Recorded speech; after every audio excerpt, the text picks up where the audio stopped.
മെയ്ദിന റാലിയും സമ്മേളനവും നടത്തി. CITU, AITUC യൂണിയനുകൾ സംയുക്തമായി കായംകുളത്താണ് മെയ്ദിന റാലി നടത്തിയത്. പാർക്ക് ജംഗ്ഷനിൽ സമ്മേളനവും നടന്നു.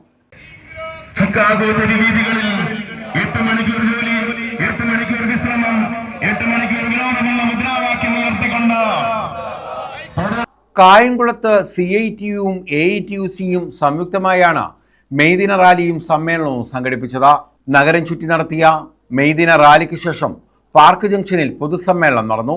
CITU ദേശീയ കൗൺസിൽ അംഗം K. പ്രസാദ് സമ്മേളനം ഉദ്ഘാടനം ചെയ്തു. സാഹചര്യത്തിൽ ആ പാവപ്പെട്ട തൊഴിലാളികൾക്ക് മനുഷ്യരായി ജീവിക്കുവാൻ പോലുള്ള സാഹചര്യം ഒരുക്കി കൊടുക്കുവാൻ അവർ തയ്യാറായിരുന്നില്ല. ആലപ്പുഴയിലാണെങ്കിൽ പാവപ്പെട്ട കയർ തൊഴിലാളികളാണെന്ന് പറഞ്ഞാൽ ആ കയർ തൊഴിലാളികൾക്ക് കൂലിയായിട്ടൊരു ഒരു അണ പോലും കൊടുക്കാൻ തയ്യാറായിരുന്നില്ല. കൂലിയായിട്ടൊന്നും കൊടുക്കാൻ തയ്യാറാകാതെ ഏതെങ്കിലും ഒരു കടയിലോട്ട്, മുതലാളിമാരുടെ ചെങ്കിടികളുടെ കടയിലോട്ട് അല്ലെങ്കിൽ മുതലാളിമാരുടെ തന്നെ കടയിലോട്ട് ചീട്ട് കൊടുത്ത് ആവശ്യമുള്ള അത്യാവശ്യമുള്ള സാധനങ്ങൾ വാങ്ങുവാൻ വേണ്ടിയിട്ട് മാത്രം അനുവാദം കൊടുത്തിരുന്ന സാഹചര്യത്തിൽ ഞങ്ങൾക്ക് കൂലിയായിട്ട് പണം വേണമെന്ന് ആവശ്യം ഉയർത്തിപ്പിടിച്ചു അവർ സമരം നടത്താൻ തയ്യാറായപ്പോൾ ആ സമരത്തിനൊക്കെ നേതൃത്വം കൊടുക്കുവാൻ തയ്യാറായത് മഹാനായ P. കൃഷ്ണപിള്ളയായിരുന്നു.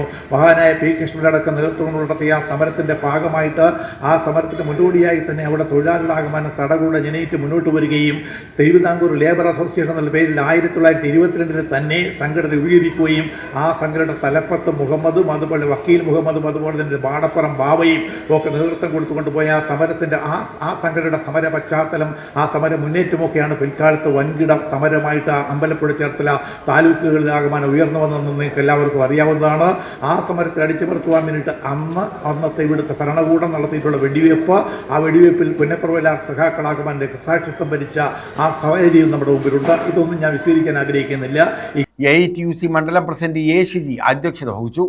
CITU area secretary KP Mohandas സ്വാഗതം പറഞ്ഞു. CITU ആലപ്പുഴ ജില്ലാ secretary B. Abin Shah, A. Ajikumar, G. Srinivasan, K. Raghunath, V. Prasad, SK Nazeer, SN, KN Jayaram, Rahim Koppara, TA Nasar തുടങ്ങിയവർ പങ്കെടുത്തു. News bureau, Kayamkulam.